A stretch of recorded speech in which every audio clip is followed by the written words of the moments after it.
Hey what's up guys, this is me Lavchit Arora. स्वागत है आप सभी बच्चों का आज की इस क्लास के अंदर। तो हम लोग करने वाले हैं सीरीज और डेटा फ्रेम के बीच में डिफरेंस। बात करेंगे डेटा फ्रेम से भी पहले पैंडास की, पैनल डेटा सिस्टम की। तीन चीजों का खेल है। पहला है जी सीरीज, फिर है डेटा फ्रेम और पैनल। पैनल क्योंकि तुम्हारे सिलेबस में है नहीं, तो हम डिफरेंस देखने वाले हैं सीरीज और डेटा फ्रेम के अंदर। आप प्री बोर्ड दे चुके होंगे और हाफ ईयरली दे चुके होंगे, तो डेफिनेटली आप में से किसी ना किसी बच्चे ने इस क्वेश्चन को जरूर पाया होगा, क्योंकि ये इंपॉर्टेंट है। सीरीज और डेटा फ्रेम के बीच में अंतर वाली कहानी। अब देखो, सीरीज की गर्दन पकड़ते कहता है कि सीरीज एक वन डायमेंशनल एरे है।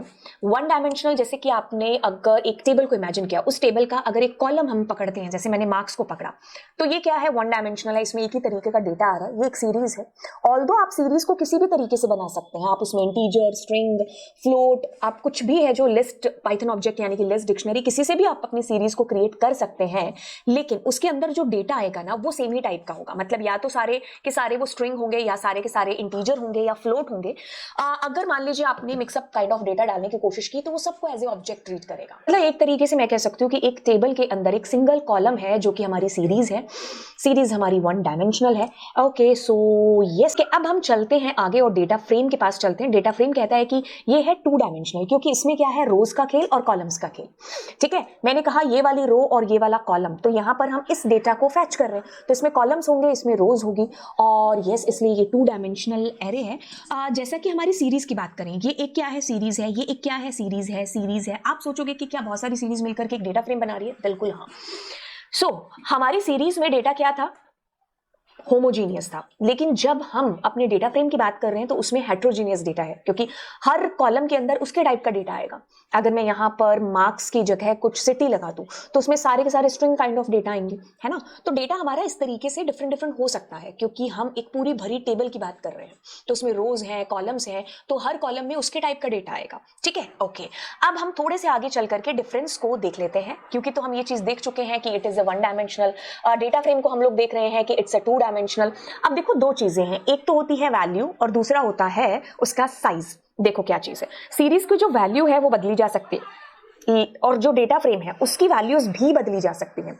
मतलब अभी तक आप और मैं क्या समझे कि वैल्यू की बात हो रही है, यहां मैंने सीरीज लिखा, यहां मैंने डेटा फ्रेम लिखा। ठीक है, कहता है कि दोनों में सिमिलैरिटी भी है। वैल्यूज है जो सीरीज में वो भी म्यूटेबल है, और डेटा फ्रेम में भी जो वैल्यूज है वो भी बदली जा सकती है। ओके, अब ये कहता है कि सीरीज के अंदर हम जब चाहें उसकी वैल्यूज में बदलाव कर सकते हैं, और यहां पर भी। अब दूसरी चीज आती है जो कि आती है साइज की। देखो, डेटा फ्रेम का साइज है जो बदला जा सकता है, बट सीरीज का साइज एक बार क्रिएट हो गया ना, तो हम उसको बदल नहीं सकते। मतलब ये इम्यूटेबल है इसका साइज। साइज को चेंज करने के लिए हमारे पास कोई ऐसा मेथड नहीं है कि जिससे हम उसके साइज में कोई बदलाव कर सके। तो एक बार जब आपने इसमें कोई वैल्यूज डाल दी, 5, 50 जितनी भी, वो उतनी रहेंगी। Values data can be change, but the size can not be decrease और इंक्रीज। जो साइज है वो वही रहेगा। तो ऐसा बहुत बार पूछा भी गया है कि कौन सा जो है जिसका साइज मतलब जो इम्यूटेबल है, तो दैट इज व्हाट सीरीज हमारी। ठीक है, अच्छा, सीरीज हमारी होमोजीनियस है। मैंने कहा कि इसमें एक ही टाइप का डेटा आ सकता है। जैसे अगर हम कोई भी टेबल को इमेजिन कर लें, उसमें नेम है तो सारे नेम ही आएंगे, उसमें मार्क्स है तो सारे मार्क्स ही आएंगे। ठीक है, ओके। लेकिन डेटा फ्रेम हमारा क्या है, हेट्रोजीनियस है, क्योंकि हम पूरी भरी टेबल की बात कर रहे हैं। उस टेबल में रोज हैं, कॉलम्स हैं, हर कॉलम में उसके टाइप का डेटा है जो बेसिकली आएगा। इसमें लिमिटेड फंक्शनैलिटीज हैं। अब हम यहाँ पर वाइड रेंज ऑफ फंक्शनैलिटीज की बात करते हैं डेटा फ्रेम के अंदर। तो ये बेसिकली दोनों के बीच में अंतर है। आप क्या कर सकते हो, इनको एग्जाम्पल के थ्रू भी एक्सप्लेन करके आ सकते हो। तो बाकी ये चीज है जो आपको एग्जाम के अंदर लिखनी है, जब भी हम डेटा फ्रेम और सीरीज के बीच में अंतर की बात करेंगे। ठीक है, आई होप ये चीज आपको समझ में आ गई होगी। तो चलिए फिर मिलते हैं आपसे अगली क्लास के अंदर। So bye bye all, and yes, channel को आप जरूर है जो दोस्तों के साथ में शेयर करेंगे। Bye bye.